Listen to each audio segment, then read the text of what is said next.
Is this a rebellion, as it were, or are people just simply struggling to cope? Therefore, cash is better.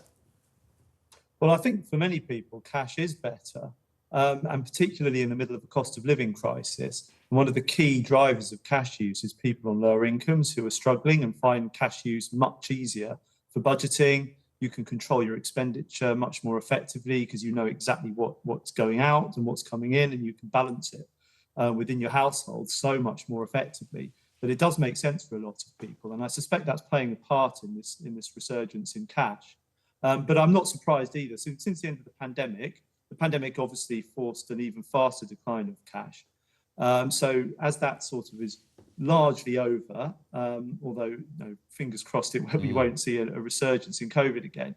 But hopefully we're in a position now where lots more older people who are likely to use cash as well, are feeling much more confident to go out and about and go back to their lives, hopefully as they were before.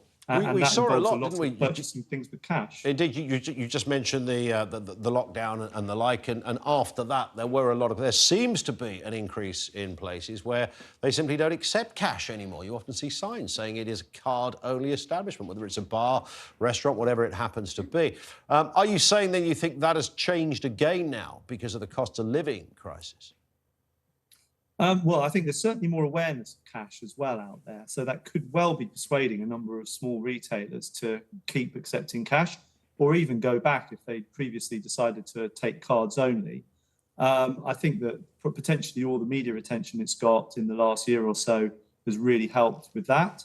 I think ultimately shops just lose business if they don't take cash because they are cutting out a substantial minority of the population.